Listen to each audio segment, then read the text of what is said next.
मैं सुरेंद्र पांचाल। आज हमारे यहाँ पे रोहतक शिला बाईपास पे अति पिछड़ा वर्ग की एक महत्वपूर्ण मीटिंग हुई है, जिसमें फैसला लिया गया है कि जो पार्टियाँ हमें विधानसभा में 20 और लोकसभा में 2 सीट और कम से कम डिप्टी सीएम का पद देंगे, उस पार्टी का हम समर्थन करेंगे।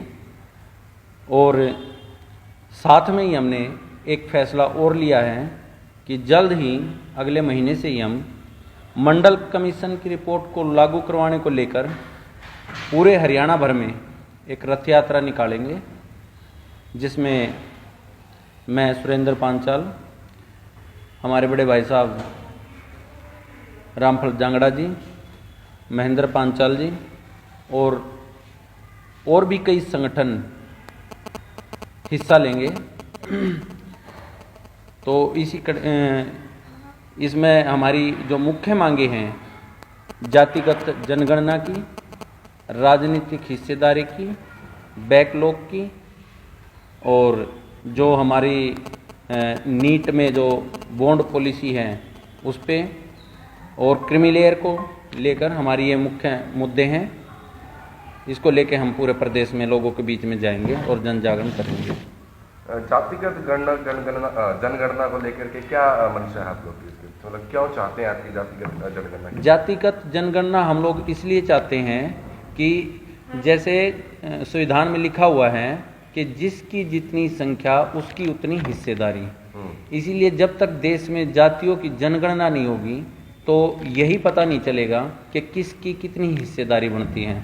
जातिगत जनगणना होगी तभी ये पता चल पाएगा कि किसकी कितनी हिस्सेदारी बनती है। सुरेंद्र जी, आपको लगता है कि जैसे अभी आप देख रहे हैं कि आजकल ज़्यादा जो है जातिवाद फैल रहा है, ऐसा करने से और ज़्यादा इस पर कोई नेगेटिव जो है इफेक्ट पड़ेगा? नहीं, नेगेटिव इफेक्ट नहीं पड़ेगा, क्योंकि जैसे आप देखो कि जो बीजेपी है या कांग्रेस है या जो भी राजनीतिक आज देश में जो पार्टियां हैं, बड़ी राष्ट्रीय पार्टी, उन सभी में तकरीबन एक ही जाति के लोग ऊपर बैठे हैं, जिस वजह से देश में जो है ना बहुत ऊंच नीच भेदभाव हो गया है कि किसी जाति की तो कहीं पर कोई हिस्सेदारी ही नहीं है। और कोई जाति संख्या के अनुसार अगर देखें तो 98% वो उस हिस्से पे काबिज है, जबकि उनकी हिस्सेदारी 2-3% बनती हैं। तो ये जो फर्क है ये उससे मिट जाएगा। अगर हम पिछड़ी जाति की बात करें तो कई स्टेट ऐसे हैं जहाँ पर पूरा कब्जा, अगर राजनीति की बात करें तो उनका है।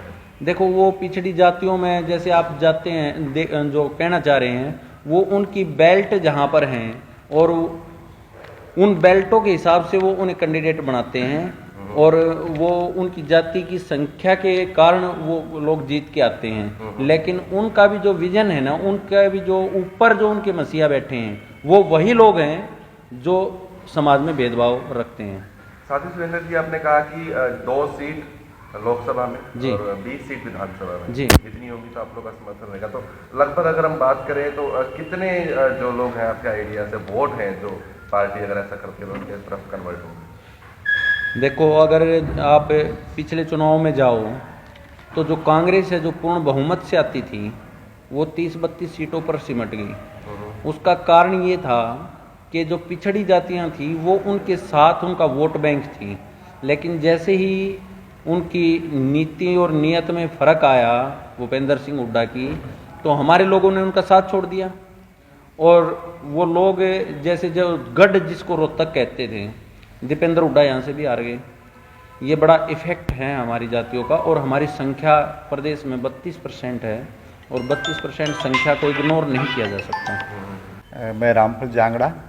आज पिछड़े वर्ग की एक की मीटिंग हुई है रोहतक के अंदर, और सुरेंद्र भाई की नेतृत्व में मीटिंग रखी गई थी।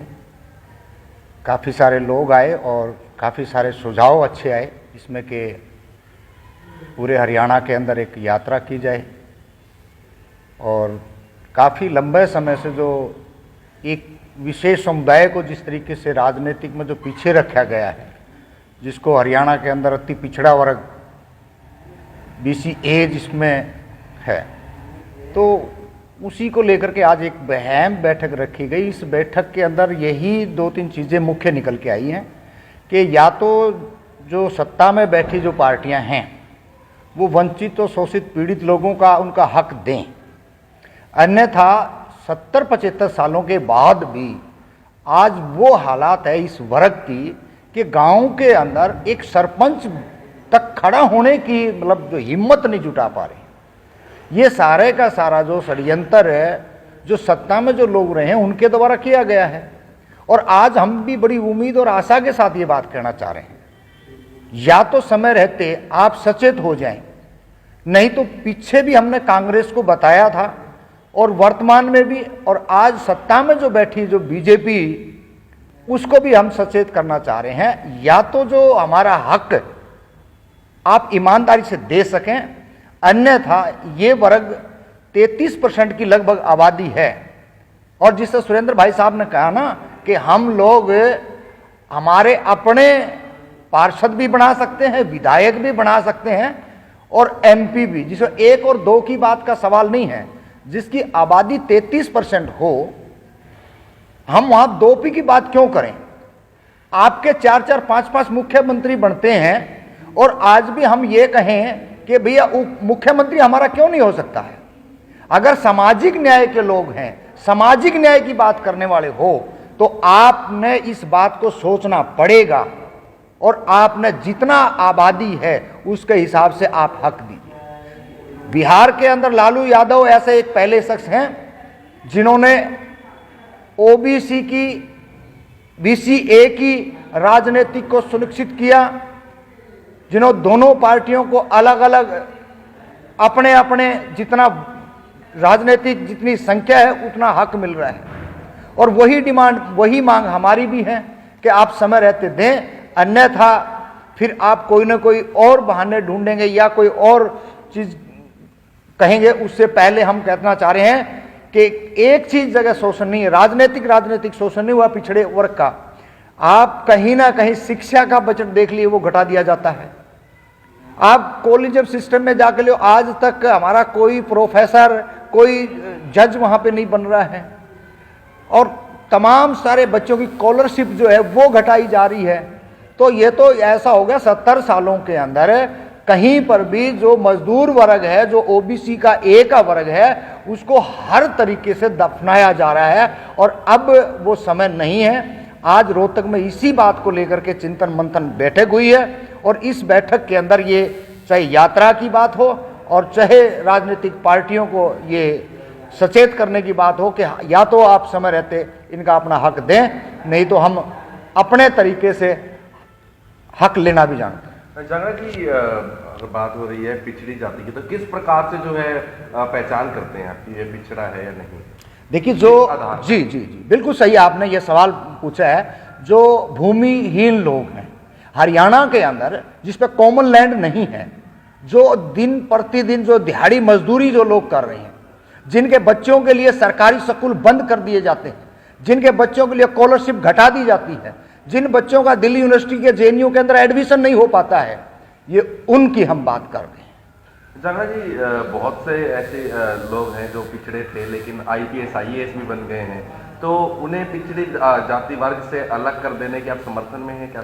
नहीं, देखिए, जो इतनी बड़ी आबादी 33% में से आप रेशो देखोगे, एक विशेष जाति के जो लोग हैं उनके 15-15, 20-20 संख्या से कितने ज्यादा IPS है, IAS हैं, जज बने बैठे हैं, प्रोफेसर बने बैठे हैं, 4-4, 5-5, 10-10 राज्य में मुख्यमंत्री बने बैठे हैं। तो उनके हिसाब से हमारे तो जैसे आपने ही कहा है कि कुछ लोग, तो ये रेशो वहां नहीं देख सकते। आप जितनी आबादी है उसके हिसाब से, चाहे DCP हो, चाहे SHO हो, जितने भी जो पद हैं वो हमारे को जितनी संख्या उसके हिसाब से हमारी मांग है। और ये मतलब लंबे समय तक नहीं चलती है। 72 सालों के 70, 72, 75 सालों के अंदर आज मैंने जैसे पहले आपको बताया है कि आज भी इस वर्ग की कमर इस तरीके से तोड़ रखी है कि गांव के अंदर हम जज्बे से खड़ा होकर ये नहीं कह सकते अब की बारी हम जो नया सरपंची का चुनाव लड़ेंगे। जो आपकी मांग है कि हम इसे दूसरे शब्दों में आरक्षण भी कह सकते हैं? नहीं, बिल्कुल कह सकते हैं। इस देश के संविधान के अंदर ये वर्ड है। और ये हम कहा ना, अभी आप पेट्रोल पंप देखिए ना, किन लोगों के हाथ में है, नौकरियां किसके पास हैं। अगर ओबीसी ए की जो जातियां हैं, जो संवैधानिक दायरे में रह के मैं अपनी बात रख रहा हूं, कि उसी वर्ग की बात है कि आप बता तो देना कहां मिला हमारे को। मैं तो एक क्षेत्र की बात नहीं कर रहा हूं, कॉमन लैंड से लेकर के, शिक्षा से लेकर के, दिहाड़ी मजदूरी से लेकर के, जो हमारे व्यवसाय थे पुराने, वो भी जो है ना बड़े बड़े घरानों में चले गए हैं। फैक्ट्रियां बन गई, जो छोटा मटका बनता था, चप्पल जूता बनता था, आज वो कहां चले गए, सारे धन्ना सेठों के पास चले गए। आज फिर हम वहां जाके दोबारा से मजदूर बन गए हैं। इसीलिए आज तमाम तरीके के जितने भी जो लोग आए हैं, तमाम चर्चाएं हुई हैं, इसमें यात्रा की भी बात हुई है।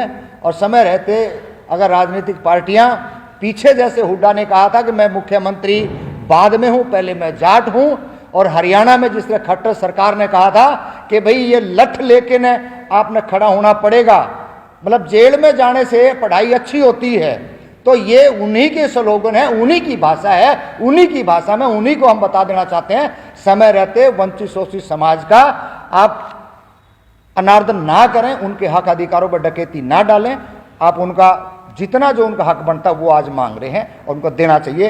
अन्यथा नहीं, हम अपने रास्ते से, अपने तरीके से, अपने संघर्ष से, अपने बलबूते से समाज के बीच में जाएंगे, समाज को जगाएंगे, और वही समाज होगा जो अपने हक अधिकार के लिए, अपने शिक्षा के लिए, रोजगार के लिए 17 और 27 का बच्चा आज बोलने भी सीख गया है, और पढ़ाई भी और लिखाई भी।